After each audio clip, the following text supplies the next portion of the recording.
On October 31st, 1517, in Wittenberg, Saxony, the way Christianity works fundamentally changed.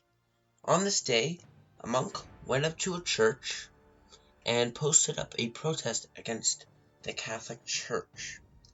This document would be known to history as the 95 Theses.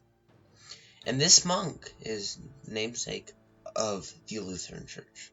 His name was, of course, Martin Luther. This simple document has created, several European wars. It's cost many lives. You know what this is? It's the Protestant Reformation. Martin Luther was a professor of theology at the Wittenberg University, but more importantly, a highly educated Catholic monk from modern-day Eisleben, Germany. At the time, instead of Germany, it was Saxony. He lived from 1483 to 1546 and died at the age of 62, in a time when the average lifespan in England was 33 to 40 years old. Luther, of course, in 1517, posted the 95 Theses and started the Protestant Reformation, and was, one of the most important things that Luther didn't like about what the Catholic Church was doing is that they were selling indulgences that would, quote-unquote, take your dead relatives from purgatory and bring them to heaven, which, of course, is theologically concerning because in the Bible, there is no basis for a quote-unquote purgatory. In the Bible, there's also no base that giving your money away will take your relatives to heaven. It doesn't make sense. But the practice was, as the young people say it nowadays, making a lot of cash money, especially the Catholic Church.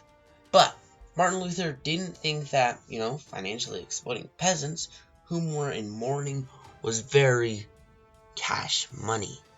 After the news had passed on to Rome and Vienna about Luther, in 1521, not only was Luther excommunicated by Pope Leo X and outlawed by the wait.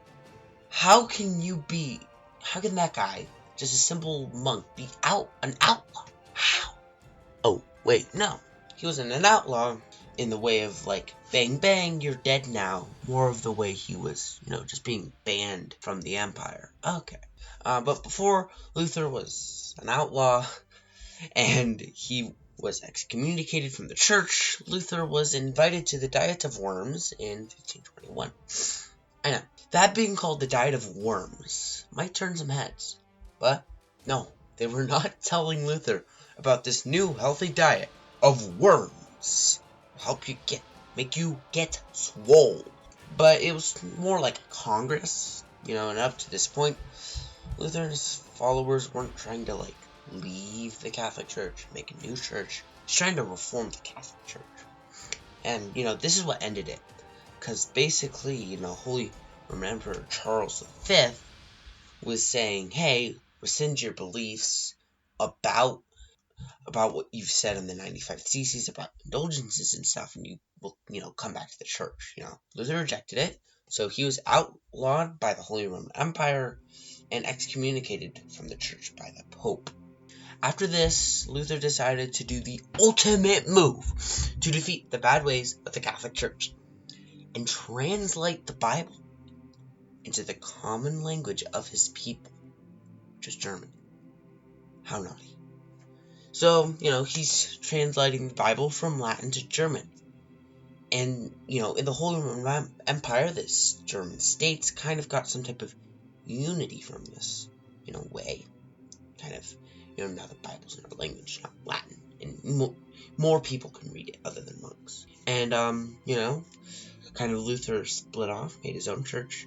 And, some northern German states, like Brandenburg and Brunswick, along with Sweden, Denmark, Norway, all adopted Lutheranism as their state religion. So, that's pretty effective. Though Martin Luther is considered the starter of the Reformation, he was not the only reformer. There were other ones like Ulrich Zwingli, and the one we will be talking about, John Calvin. John Calvin was a French clergyman who converted to the Reformed faith. He believed that the Pope had no authority over Christianity, but only God, and that it was up to the people to interpret the Bible and create a godly society. In 1536, after writing his book Christian Religion, Calvin moved to Geneva, Switzerland, where he became the key figure of the Swiss Reformation. The religion that branched off of Calvin, or I guess denomination of Christianity, was Calvinism, which during the Reformation took hold in Scotland, the Netherlands, and in large parts of France. The Catholic Church's initial response to the Reformation was to excommunicate those who rebelled against the Church, but that proved to be not very effective, and it would rather be easier to quote-unquote crush Reformation with Jesuit schools to help preach Catholicism, and that they would clarify old doctrine that the reformers were now challenging. It also allowed for more religious tolerance because now Catholicism in Europe just was challenged. They haven't had this ever, really. And they also lured congregations of people back into their churches with kind of fancy churches, paintings, and among other things as well. It helped combat the Reformation, but at the point they started to do it, there was no quote-unquote crushing the Reformation. Enough damage had been done. In conclusion, the Reformation changed Roman Catholicism and Christianity overall, forever. As long as Protestantism is alive, Luther's name will be remembered, because he went against something that was unfair against the poor, and he was a beneficiary of it. It's truly an interesting, kind of uplifting and inspirational story. Thank you for watching. Sincerely,